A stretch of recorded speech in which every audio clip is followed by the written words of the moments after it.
सर्व संस्थांच्या प्रतिनिधींना व्यासपीठावर आमंत्रित करण्यात आलं होतं. आरुषा क्रिएशन्स आपल्या प्रायोजकांचा देखील ऋणनिर्देश इथं व्यक्त करू इच्छिते आणि त्यांचा सत्कार इथं करू इच्छिते. सर्वप्रथम माननीय श्रीयुत सुरेशजी हावरे बिल्डर्सचे, माननीय श्रीयुत विद्याधरजी वैशंपायन यांनी मंचावर यावं आणि सत्कार स्वीकारावा.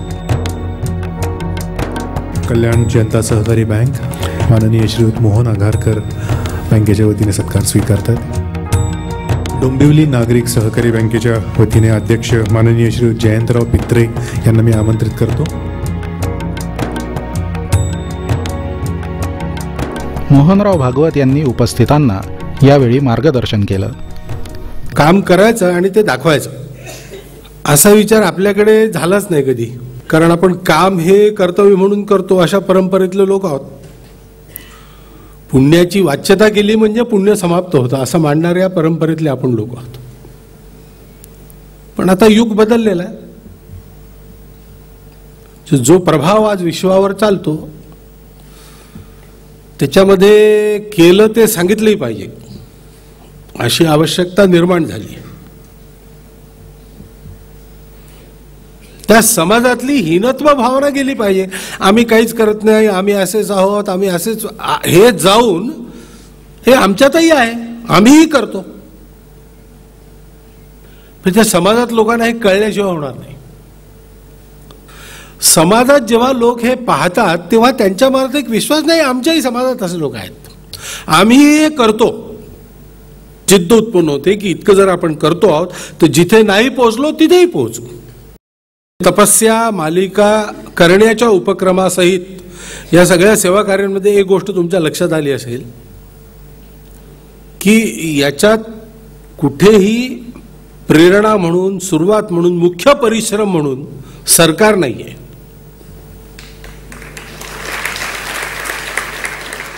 पण ही कामं कुठेही त्याच्यासाठी थांबलेली नाहीत. ही कर्तव्यापोटी सुद्धा नुसत्या होत नाहीये, नुसत्या कर्तव्यापोटी इतकं होत नाही. हे असं उत्स्फूर्त सुरू झालं, पुढे काय होणार हे माहीत नसतानाही सुरू झालं आणि ते आज इतकं मोठं झालं आहे तरी त्यात जिव्हाळ्याने सुरू आहे. याला कारण तो जिव्हाळाच आहे, तो आपलेपणा आहे. ही मालिका समाजामध्ये या आपलेपणाचा प्रत्यय देत असते. काम करणारे देतच असतात, पण त्यांचं काम पाहिल्यावर त्याचा हा परात्पर अनुभव हा सगळ्या समाजाला मिळतो.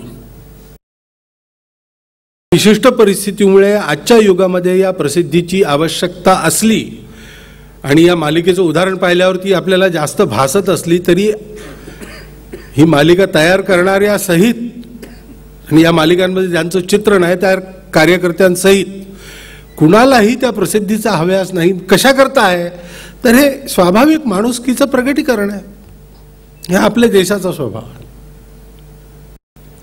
लोककल्याणाची इच्छा असलेल्या ऋषींनी तपपूर्वक या राष्ट्राची निर्मिती केली आहे. तपस्येतूनच राष्ट्र निर्माण झालेलं आहे. अगदी साध्या शब्दात म्हणायचं तर ही अशी तपस्या सर्व लोकांसमोर आणल्याबद्दल मी एकनाथ सातपूरकरांचं हार्दिक अभिनंदन करतो. आणि असं चांगलं काम त्यांना करायला मिळावं म्हणून असं चांगलं काम प्रत्यक्ष करणारे आहेत. रामायण राम जगले म्हणून रामायण झालं, नाही तर झालंच नसतं.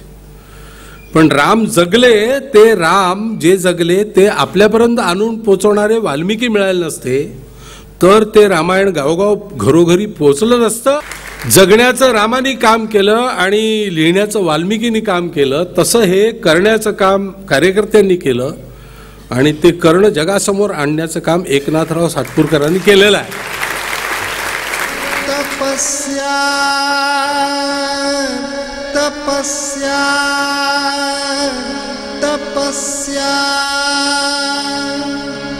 ना स्वर्गाची मोक्षाची